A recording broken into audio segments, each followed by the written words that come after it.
हे भगवान, एक खांसी है कि रुकने का नाम ही नहीं ले रही है।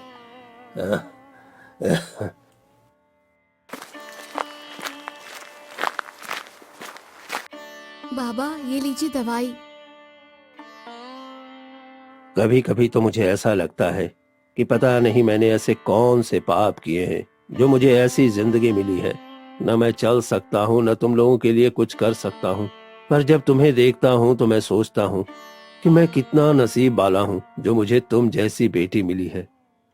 इमली बेटी, जो अंधी होने के बावजूद भी मेरा कितना ध्यान रखती है। तभी वहाँ इमली की सौतन माँ मालती आ जाती है। हाँ, जरा बाप बेटी के प्रेम को तो देखो। अरे जैसी अंधी बेटी किसी खुश नसीब इंसान को नहीं मिलती, बल्कि जिसके कर्म फूटे होते हैं ना, उन्हें ही ऐसी अंधी और नकारा बेटी मिलती है। समझ गए ना? ये तुम कैसी बातें कर रही हो मालती? ये तुम्हारी अपनी बेटी नहीं है, लेकिन ये तुम्हें अपनी माँ मानती है। फिर भी तुम इसके बारे में अनाप शनाप क्यों बोलती रहती हो? ये मुझे अपनी माँ माने या ना माने, मैं तो इस जैसी अंधी को अपनी बेटी बिल्कुल नहीं मानती। समझ गए ना? मेरी केवल एक ही बेटी है, वो है कामिनी। और तू ऐसे घुर घुर कर क्या देख रही है? जा जाकर बर्तन मांज। आखिर कुछ काम की तो बन, अंधी कहीं की।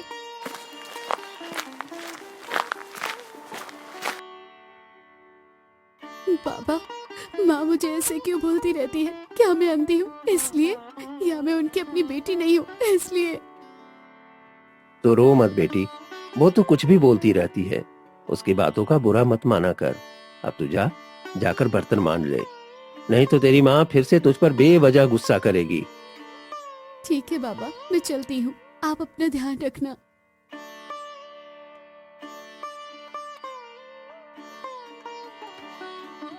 हे भगवान, ये सब मेरी ही गलती है। अगर मैं इस औरत से शादी नहीं करता या मेरी ये हालत नहीं होती तो मैं अपनी बेटी को इतने बुरे हालात में कभी पड़ने ही नहीं देता।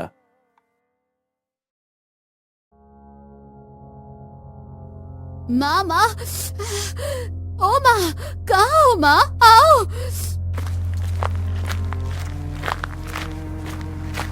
अरे क्या हो गया बेटी, और तू ऐसे क्यों छटपटा रही है?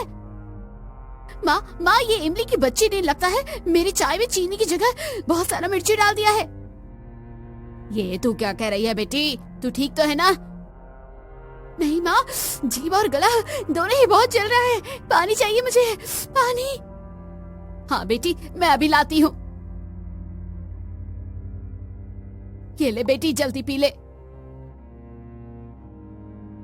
माँ, आज तो मुझे लगा था कि आज मैं बचूंगी ही नहीं। इतना तीखा, मेरा गला तो अभी भी चल रहा है।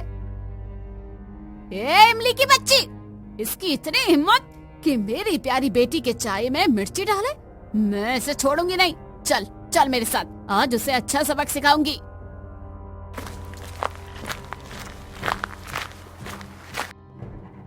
क्यों री करम चली, तेरी इतनी हिम्मत कि तू मेरी बेटी से इतना नफरत करने लगी कि उसकी चाय में मिर्ची डाल दी? ये आप कैसी बातें कर रही है माँ? मैं कामनी से नफरत नहीं करती हूँ माँ, वो तो मेरी छोटी बहन है, उसके लिए भला मैं बुरा कैसे सोच सकती हूँ? झूठ मत बोलो, मुझे पता है। मैंने सिर्फ तुम्हें अपने लिए अलग से चाय बनाने को कहा था, इसलिए तुमने ही जानबूझकर मेरी चाय में मिर्ची डाली और अब पकड़ी गई तो नाटक कर रही हो। नहीं कामिनी, तुम गलत समझ रही हो। मैंने जानबूझकर कुछ नहीं किया। लगता है किसी ने चीनी के डब्बे को बदलकर मिर्ची का डिब्बा रख दिया होगा। तो तू कहना क्या चाहती है कि इसमें भी हमारी ही गलती है? हाँ, लगता है तू ऐसे नहीं मानेगी, तुझे तो सबक सिखाना ही पड़ेगा। ऐसा कहते ही मालती इमली को जोर से डंडा मारने लगती है और बेचारी इमली दर्द से चीखने लगती है। माँ, नहीं माँ, मैं सच कह रही हूँ, मुझे मत मारो, मैंने जानबूझकर कुछ नहीं किया।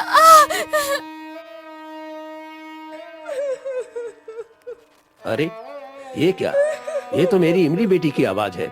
लगता है मालती उसे फिर से बिना किसी गलती के उसे मारने लगी है। मालती, मालती, अरे मालती, उसे छोड़ दो, मारो मत उसे, वो अंधी है। अरे उस बेचारी को बख्श दो। सहदेव के ऐसा चिल्लाने के बाद भी मालती नहीं सुनती है, वो मारती ही रहती है।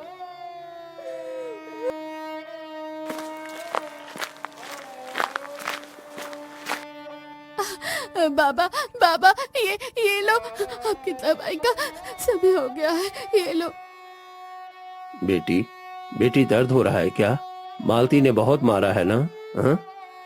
नहीं बाबा, आप उसकी चिंता मत करो, वैसे भी गलती तो मेरी ही थी ना, मैंने ही गलती से चीनी की जगह मिर्च डाल दिया था। अगली बार से हर चीज चख के डाला करूंगी।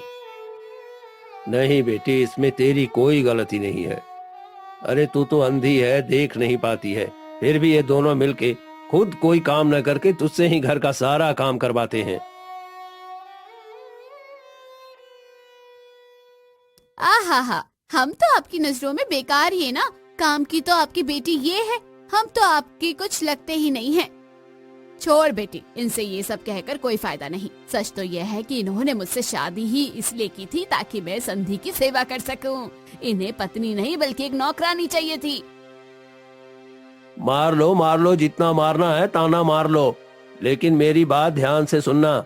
भगवान के घर देर होता है, अंधेर नहीं। तुम दोनों जो मेरी फूल सी बेटी के साथ कर रही हो ना, एक दिन तुम दोनों को इसकी सजा जरूर मिलेगी, देख लेना। हाँ। जिसके बाद वो दोनों वहाँ से चले जाते हैं।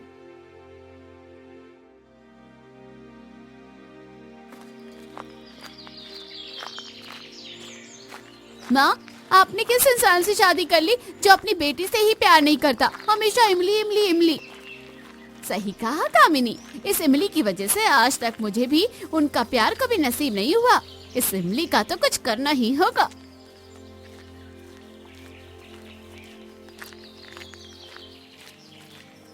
ओ मटके वाले, ये मटके कितने के दे रहे हो? अरे आइए आइए बहन जी आइए, ये मटके तो सिर्फ 30 तांबे के सिक्के के हैं। 30 तांबे के सिक्के? पिछली बार तो 20 में लेके गई थी मैं। ये दाम अचानक से कहां से बढ़ गया? मटके मिट्टी की जगह अब लोहे के बनाने लग गए हो क्या? अरे अब आपसे क्या मोल भाव करना, आप तो हमारे प्यारे सहदेव जी की पत्नी हो। चलो ना, आपकी न मेरी, 25 में ले लो। हाँ, ठीक है, एक दे दो। तभी वहाँ एक भिक्षुक, जिसके कपड़े फटे हुए और एक हाथ में अपाहिज लोटा लेकर वहाँ आ जाता है। माँ जी, 2 दिनों से कुछ नहीं खाया, कुछ पैसे दे दो माँ जी। लो, सुबह हुई नहीं कि यह भिखारी भी लूटने आ जाता है। क्यों रे, तू दिखने में तो हट्टा कट्टा है, तू भीख क्यों मांग रहा है? शर्म नहीं आती क्या हराम की खाने में? देखो माँ जी, मुझे हराम का खाने का कोई शौक नहीं है। वो तो मेरा एक हाथ काम नहीं करता है, मैं एक हाथ से अपाहिज हूँ, इसलिए कोई काम नहीं कर सकता। माँ, क्या सही समय पर आया है ये भिखारी? सही समय पर आया है? आखिर तू कहना क्या चाहती है? अरे हम दोनों सोच रहे थे ना कि उस इमली से छुटकारा कैसे मिले, तो क्यों ना इस भिखारी से उस इमली की शादी करा देते हैं। वहाँ कामिनी क्या दिमाग लगाया है। ओ भिखारी, तेरा नाम क्या है? मेरा तो भैरू नाम है। नाम भी भिखारी वाला है। सुन, तुझे मैं कुछ देना चाहती हूँ जिसे देखकर तेरा दिल खुश हो जाएगा, लेकिन उसके लिए तुझे मेरे घर चलना पड़ेगा। हाँ तो चलो, वैसे भी मैं यहाँ से वहाँ भटकता ही रहता हूँ। जिसके बाद मालती उस भिखारी को अपने घर ले चलती है।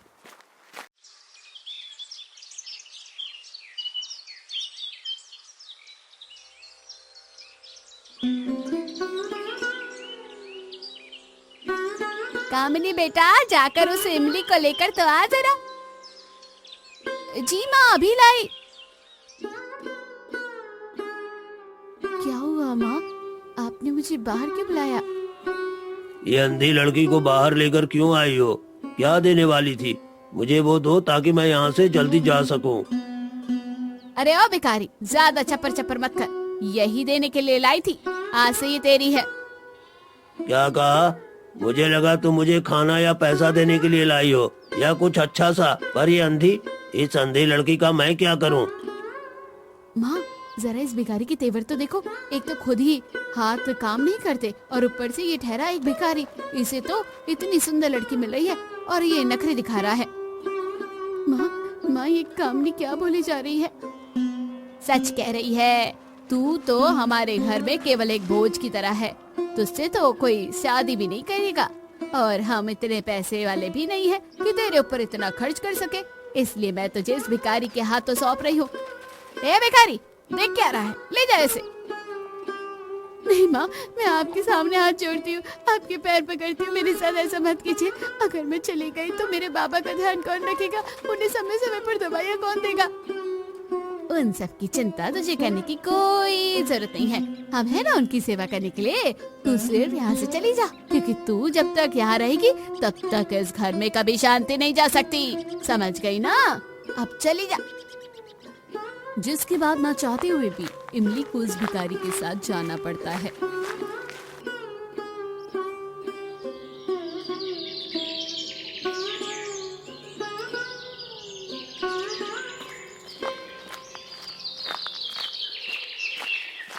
हे भगवान, क्या जिंदगी है मेरी। मेरा एक हाथ काम नहीं करता, इसलिए आज ये दिन देखना पड़ रहा है। जिस दिन भी मौका मिला उन दोनों से अपने इस अपमान का बदला जरूर लूंगा, लेकिन उससे पहले अब मैं इस अंधी का क्या करूं? सुनिए जी, हम आखिर कहाँ जा रहे हैं? ये तो मुझे भी नहीं पता। मैं तो एक भिखारी हूँ, मेरा कोई घर द्वार नहीं है, इसलिए मैं यहाँ से वहाँ भटकता रहता हूँ। अगर ऐसा है तो हम यहीं रुक जाते हैं। चल रही हूँ तो महसूस हो रहा है कि हम अभी जंगल के रास्ते हैं। क्यों ना हम यहीं कहीं आराम करें? विचार तो बहुत अच्छा है। वैसे भी मैं उन दोनों की वजह से बहुत चला हूँ और परेशान भी हुआ हूँ। आराम कर ही लेते हैं। जिसके बाद वो दोनों ही एक जगह रुककर आराम करने लगते हैं।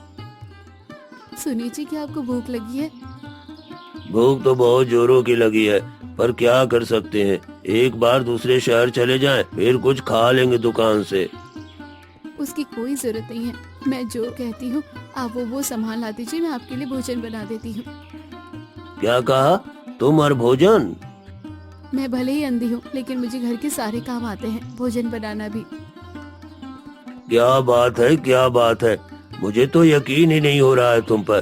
तुम कहती हो तो मान लेता हूँ। बताओ क्या क्या लाना है, मैं ला दूंगा।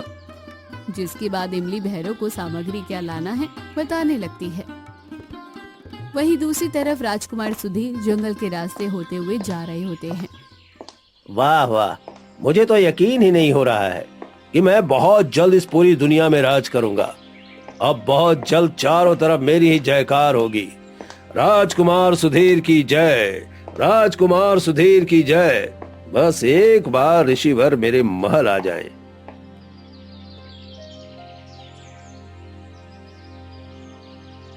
अरे वाह, ये स्त्री तो कितनी सुंदर है। मैं तो इसे देखकर ही मोहित हो गया। पर ये यहाँ ऐसे जंगल में क्या कर रही है? इसे तो मेरे महल में होना चाहिए, मेरी बाहों में होना चाहिए। तभी राजकुमार देखते हैं कि उसके पास एक आदमी आता है। माफ करना इमली, पर मुझे तुमने जो लाने को कहा वो कहीं मिला ही नहीं। लगता है आप मसालों के पौधों को पहचान नहीं पाते हैं। कोई बात नहीं, एक काम कीजिए, आप नदी से मछलियाँ पकड़ कर लाइए। आज हम मछलियाँ खा लेंगे, बाद में बाजार से मसाले खरीद लेना। और सब्जियाँ तो जंगल में ही मिल जाती हैं, तो हमें उतनी दिक्कत नहीं होगी। तुम तो कमाल की हो इमली। भले ही तुम अंधी हो, पर लगता है हर काम में तुम निपुण हो। ये क्या, इतनी सुंदर स्त्री और इस भिखारी के पास? अरे ओ भिखारी, ये क्या तुम्हारी पत्नी है? अभी तक हमारी शादी तो नहीं हुई है, पर हम जल्द ही विवाह करने वाले हैं। ये तो बहुत ही अच्छी खबर सुनाई है भिखारी, क्योंकि मुझे ये स्त्री बहुत ही सुंदर लगी। मुझे ये चाहिए। मैं इस राज्य का राजकुमार होने के नाते तुम्हें आदेश देता हूँ कि यह लड़की मेरे हवाले कर दो। ये तो एक राजकुमार है, अगर मैंने इसकी बात नहीं मानी तो ये मुझे मृत्यु दंड दे देगा। पर मैं इमली को खोना नहीं चाहता। ये इतनी सुंदर है, मुझ जैसे भिखारी को तो कोई लड़की भी नहीं मिलेगी। क्या सोच रहे हो? वो तो मैं बस सोच रहा था कि ये लड़की आप जैसे महान राजकुमार के लिए उचित भी होगी क्या, क्योंकि ये बेचारी अंधी है और कुछ देख नहीं पाती है। उसकी चिंता तुम्हें करने की कोई आवश्यकता नहीं है। मुझे लगता है कि तुम ऐसे नहीं मानोगे। देखो, मैं कोई जोर जबरदस्ती नहीं करना चाहता, इसलिए अगर तुम मुझे उस लड़की को सौंप देते हो तो मैं तुम्हें इस राज्य का जमींदार बना दूंगा। क्या कहते हो? क्या कहा, जमींदार? अगर ऐसा है तो क्यों नहीं राजकुमार, मैं इस लड़की को आपके हवाले करने के लिए बिल्कुल तैयार हूँ। मैं अभी उसे आपके पास लेकर आता हूँ। क्या हुआ, ले आए मछलियाँ? नहीं इमली, अब तुम्हें इस कष्ट से मैं आजाद करने आया हूँ। तुम्हारी माँ और बहन बहुत ही दुष्ट थी। मैं समझ सकता हूँ कि तुमने कितने कष्ट झेले होंगे, इसलिए अब और नहीं, तुम मेरे साथ एक भिखारी के साथ रहो। इससे अच्छा तुम राजकुमार के साथ उनकी रानी बनकर रहो। ये आप क्या कह रहे हैं? भला मैं आपको छोड़कर कैसे जा सकती हूँ? माँ ने तो मुझे आपके हवाले किया था। और मैं तुम्हें राजकुमार के हवाले करता हूँ। मुझे बहुत खुशी होगी अगर तुम मेरे साथ न रहकर राजकुमार के साथ रहो। अब चलो, राजकुमार तुम्हें लेने आए हैं। जिसके बाद भैरव इमली को जमींदार बनने के लालच में राजकुमार को सौंप देते हैं और वो उन्हें लेकर चले जाते हैं। क्या बात है, क्या बात है! मुझे तो यकीन ही नहीं हो रहा है कि मैं एक भिखारी से सीधे जमींदार बनने वाला हूँ। अब बताता हूँ उन दोनों माँ बेटियों को कि मुझे अपमानित करके उन्होंने कितनी बड़ी भूल की है। छोड़ूंगा नहीं उन्हें, बदला तो लेकर ही रहूंगा। हाँ,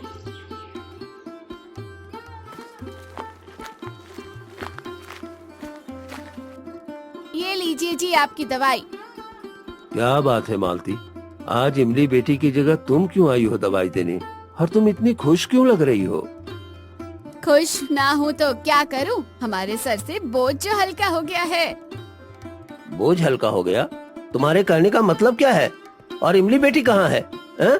क्या किया तुमने उसके साथ? सच सच बताओ।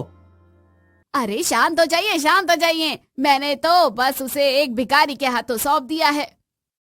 भिखारी के हाथों? अरे तुम्हारा दिमाग खराब हो गया है क्या मालती? ये तुमने क्या किया? अरे शांत हो जाइए जी, नहीं तो आपकी तबीयत और खराब हो जाएगी। मुझे ये तो पता था कि तुम मेरी बेटी से प्यार नहीं करती हो, लेकिन मुझे ये बिल्कुल पता नहीं था कि तुम मेरी बेटी से इतनी नफरत करती हो कि एक भिखारी के हाथों उसे सौंप दिया तुमने। अरे तुम जैसी औरत से आखिर मैंने शादी ही क्यों किया? भगवान, शादी ही क्यों किया? सहदेव ये सुनकर उसके दिल के टुकड़े टुकड़े हो जाते हैं। और वहीं दूसरी तरफ महल में बात फैल जाती है कि राजकुमार किसी स्त्री को महल ला रहे हैं। राजकुमारी चारुलता अनर्थ हो गया, अनर्थ। शांत हो जाइए दाई माँ, क्या हो गया? क्या अनर्थ हो गया? वो राजकुमार किसी और स्त्री को अपने साथ ला रहे हैं। हो ना हो वो उन्हें रानी बनाने के लिए ही ला रहे हैं। नहीं दाई माँ, कह दीजिए कि ये सब झूठ है। राजकुमार हमारे साथ ऐसा नहीं कर सकते।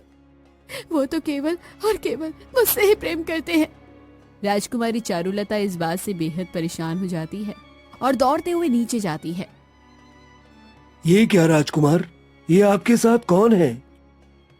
ये तो इस महल की रानी है। इनका नाम इमली है। नहीं राजकुमार, आप ऐसा नहीं कर सकते। आपने कहा था कि आप सिर्फ हमसे प्रेम करते हैं, तो ये सब क्या है? प्रेम तो हम अभी भी आपसे ही करते हैं राजकुमारी चारुलता, पर क्या एक राजकुमार की कई रानियां नहीं हो सकती हैं? ये क्या राजकुमार, आप पहले से ही विवाहित है, तो आप फिर हमें यहाँ लेकर क्यों आए? मैं तो अंधी हूँ, आपके पास तो पहले से एक सुंदर राजकुमारी है। क्या कहा? तुम अंधी हो? राजकुमारी ये सब क्या है? एक तो आप प्राय स्त्री को लेकर आ गए और वो भी एक अंधी को। अंधी हैं तो क्या हुआ, कितनी सुंदर भी तो हैं। हम तो इन्हीं से विवाह करेंगे और राजकुमारी, चिंता करने की कोई आवश्यकता नहीं है। अभी तो और भी रानियां आनी बाकी हैं। क्या कहा?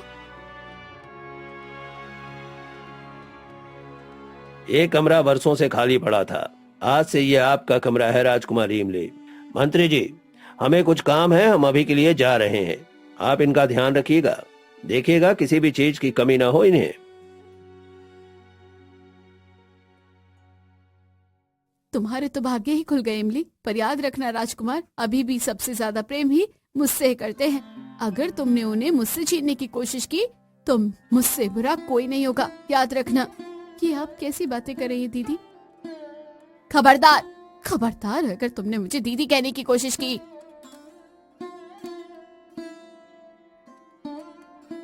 ये सब क्या हो रहा है भगवान, और मेरे साथ ही ऐसा क्यों हो रहा है? मैंने किसी का क्या बिगाड़ा है? माँ भी मुझसे छुटकारा चाहती थी, इसलिए एक भिखारी के हाथों में सौंप दिया। पता नहीं मेरे बाबा अभी किस हाल में होंगे। मुझे आपकी बहुत याद आ रही है बाबा।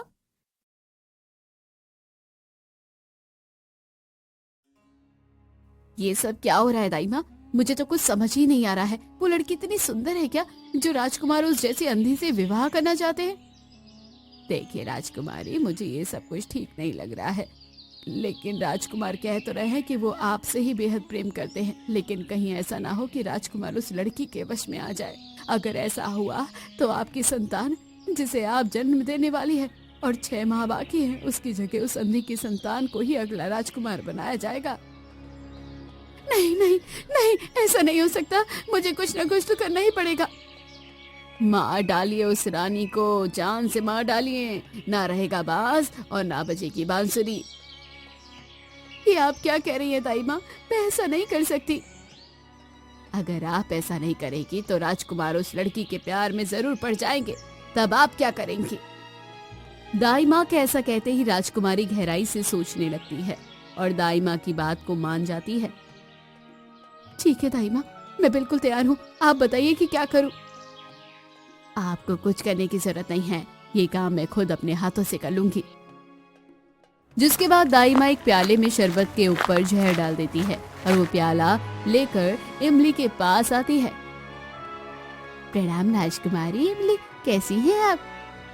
मैं तो बिल्कुल ठीक हूँ। आप कौन है? मैं राजकुमारी चारुलता की दाई माँ हूँ। बचपन से मैंने उन्हें पाला है और बड़ा किया है। वो मुझसे इतना प्रेम करती है कि विवाह के बाद भी मुझे अपने साथ इसी महल में ले आई है। राजकुमारी सच में कितनी भाग्यशाली है जिन्हें आप जैसी दाई माँ का प्रेम मिला है। जी राजकुमारी इमली, वो तो है। वो सब छोड़िए, आप बहुत थक गई होगी, मैं आपके लिए शरबत लाई हूँ। ऐसा कहकर दाई माँ उस शरबत को इमली के हाथों में दे देती है और वहां से चली जाती है। जैसे ही इमली इस शरबत को पीने ही वाली होती है कि अचानक से एक आवाज आती है। नहीं, रुक जाओ, मत पियो, उसमें जहर है। जहर? ये किसकी आवाज है? और तुम ये कैसे कह सकती हो कि इसमें जहर है? दाई माँ ने तो कितने प्रेम से ये शरबत मुझे दिया है। देखो, तुम बहुत ही मासूम हो और तुम एक मामूली इंसान हो, इसलिए तुम ये नहीं पहचान सकती कि इसमें जहर मिलाया गया है। मेरी बात मानो, मैं सच कह रही हूँ। ठीक है, तुम्हारी बात मान जाती हूँ। मैं ये भी नहीं समझ सकती हूँ कि दाई माँ ने ऐसा क्यों किया। उन्होंने जिसे बचपन से पाल पोस कर बड़ा किया, मैं उसी के जीवन में आ गई। मुझे सबने धुतकारा, यहाँ तक कि मेरी माँ ने भी, क्योंकि मैं अंधी हूँ। शायद मेरे जीवन में कभी किसी का प्यार नहीं मिल सकता। क्या क्या कहा? तुम अंधी हो? तब तो मैं समझ सकती हूँ कि तुमने कितना कुछ झेला होगा, पर तुम चिंता मत करो, मैं तुम्हारी आंखें वापस ला सकती हूँ। क्या कहा? क्या तुम सच कह रही हो? पर ये कैसे संभव हो सकता है? किसी अंधे इंसान की आंखें आते हुए तो मैंने कभी सुना ही नहीं है। क्योंकि वो सब अब तक एक इच्छा पूर्ति गिलहरी से जो नहीं मिले हैं। इच्छा पूर्ति गिलहरी? हाँ, इच्छा पूर्ति गिलहरी। मैं अभी एक पिंजरे में कैद हूँ। अगर तुम मुझे इस पिंजरे से आजाद कर देती हो तो मैं तुम्हें तुम्हारी आंखें वापस ला सकती हूँ, जिससे तुम देख सकोगी। क्या सच कह रही हो? जिसके बाद इमली धीरे धीरे हाथ बढ़ाकर वो गिलहरी को आजाद कर देती है। तुमने बहुत अच्छा किया है इमली। अब मैं तुम्हारी आंखों को पुनः जीवित करती हूँ। हे ईश्वर, इस बच्चे की तकलीफों को दूर करे और इस बच्ची की आंखों में रोशनी प्रदान करे। उस गिलहरी के ऐसा कहते ही अचानक से ही एक चमक उठती है और इमली की आंखें वापस आ जाती हैं। मुझे मुझे अपनी आंखों पर विश्वास नहीं हो रहा। मैं सब देख पा रही हूँ। मैं आज बहुत खुश हूँ। तो ऐसे दिखते हैं महल के कमरे और गिलहरियां ऐसे दिखती हैं। हाँ, तुम अब सब देख पाओगी। अब देखने का आनंद लो और अब मैं चला अपने घर। जिसके बाद वो गिलहरी वहाँ से निकल जाती है और कुछ ही देर बाद राजकुमार आते हैं। ये क्या? ये पिंजरा किसने खोला? इसकी इतनी हिम्मत हुई कि हमारे इजाजत के बिना इस पिंजरे को खोलने की कोशिश भी की। ये पिंजरा हमने खोला था राजकुमार। उस गिलहरी ने कहा कि अगर मैं उसे आजाद कर दूंगी तो वो मेरी आंखें दे देगा। और देखिए, मेरी आंखें सच में आ गई। मैं अब सच में देख सकती हूँ राजकुमार। इमली के ऐसा कहते ही राजकुमार सुधीर गुस्से से इमली को एक जोर का थप्पड़ लगाते हैं।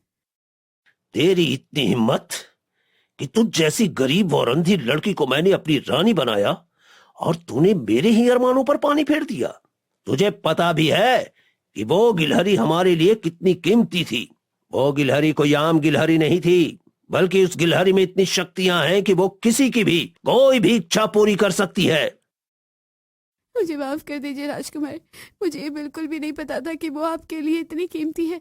अगर पता होता तो मैं उसे कभी भी आजाद नहीं करती। बस बहुत हो गया, तुमने जो किया उसकी कोई माफी नहीं है। सैनिकों, जल्दी अंदर आओ।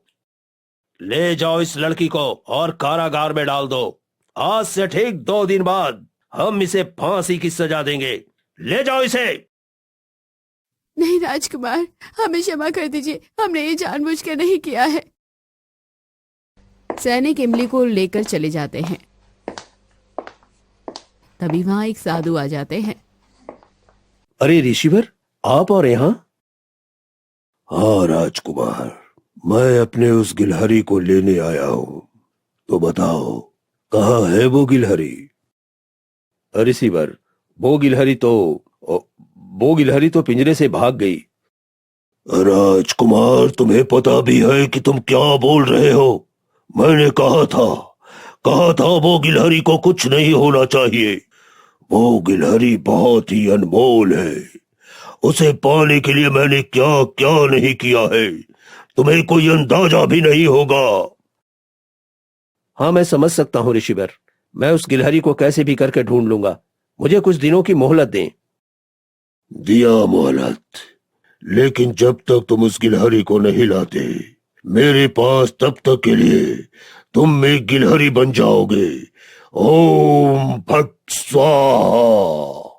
साधु के ऐसा कहते ही राजकुमार एक गिलहरी में बदल जाते हैं और साधु गुस्से से वहां से चले जाते हैं। ये सब क्या अनर्थ हो गया। चलो कोई बात नहीं, यही मौका है राजकुमार को कैद करने का, ताकि अगला राजकुमार राजकुमारी की संतान ही बने और राजकुमारी भी इस राजकुमार सुधीर की वजह से उन्हें तकलीफ ना सहना पड़े। ऐसा कहकर दाई माँ राजकुमार के पास जाती है और उन्हें उठाकर उस पिंजरे में बंद कर देती है। ये तुम क्या कर रही हो दाई माँ? मुझे यहाँ से आजाद करो, नहीं तो मैं तुम्हें छोड़ूंगा नहीं। माफ करना राजकुमार, पर अब आप यहाँ से आजाद नहीं हो सकते और मेरे अलावा किसी को नहीं पता कि आप एक गिलहरी में बदल चुके हैं। इसलिए कोई भी आपकी बात पर भरोसा नहीं करेगा कि आप ही राजकुमार हैं। अब आप हमेशा हमेशा के लिए यहीं इसी पिंजरे में कैद रहने वाले हैं।